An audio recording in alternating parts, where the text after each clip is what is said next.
Renard préparait une grande fête. Il était tout excité. Il y aurait à manger, à boire, des jeux. Il allait s'amuser toute la soirée avec ses voisins. Mais qui devait-il inviter ? Il décida de faire une petite liste. Biche ? Oui, sans aucun doute. Tout le monde aimait Biche. Elle était si belle, si intelligente. Écureuil ? Bien sûr. Alors c'est vrai qu'il était souvent très occupé à creuser pour enterrer ses noisettes, et qu'il avait toujours de la terre plein les pattes. Mais Renard l'aimait bien, et puis Écureuil n'oubliait jamais de ramener à manger. La terre serait facile à nettoyer. Et Ours ? Devait-il l'inviter ? Non, surtout pas Ours, marmonna Renard. Ours avait un regard menaçant, terrifiant même. Et puis, Ours ne l'invitait jamais à ses fêtes. De toute façon, Ours habitait de l'autre côté de la forêt. Peut-être que les renards et les ours ne sont tout simplement pas faits pour devenir amis, se dit Renard. Le lendemain, Renard se promenait tranquillement le long du chemin, tout en pensant à sa petite fête. Et tout à coup, ses oreilles poilues se dressaient. Il entendit un énorme... Et puis,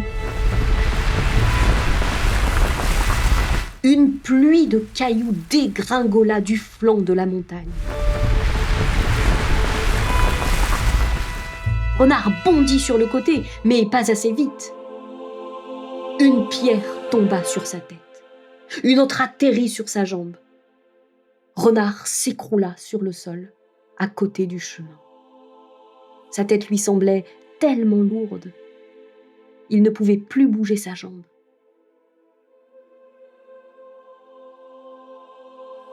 Ohé !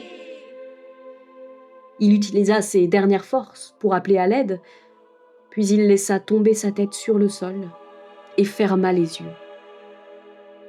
Renard resta couché dans la forêt pendant plusieurs heures. Il n'arrivait pas à se relever.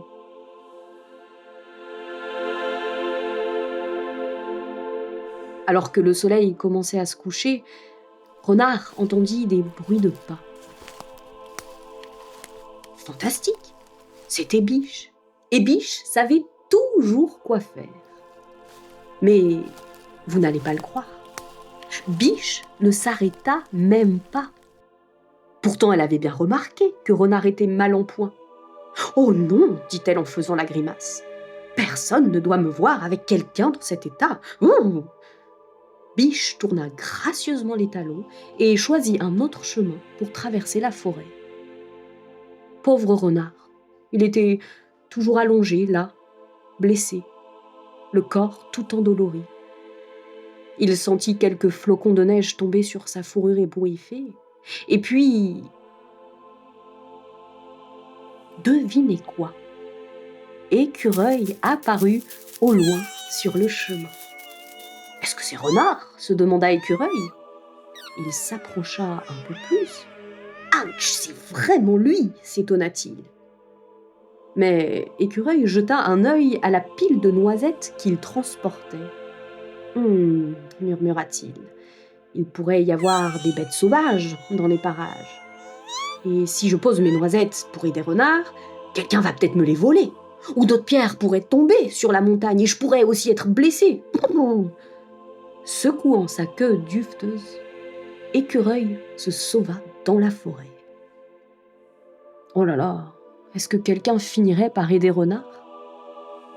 Maintenant, la neige tombait de plus en plus autour de lui. Quand soudain, quelqu'un de très lourd marchait dans la neige. Renard écarquilla les yeux. Une grosse patte rêche se posa sur sa jambe, et une énorme tête poilue et effrayante le regarda droit dans les yeux. Ça ne pouvait être que Ours. « Au secours !» Renard laissa échapper un jappement et commença à se débattre.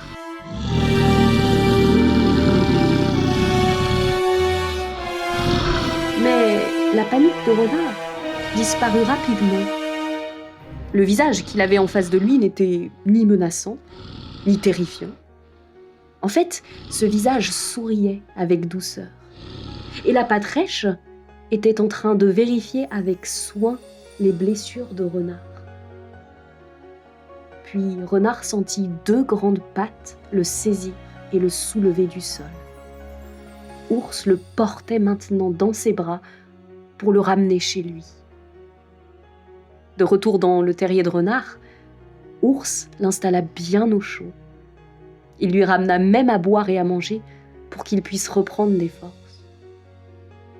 Et quand le jour se leva, Ours dit au revoir à Renard. Il se mit en route pour traverser la forêt enneigée et rejoindre sa maison.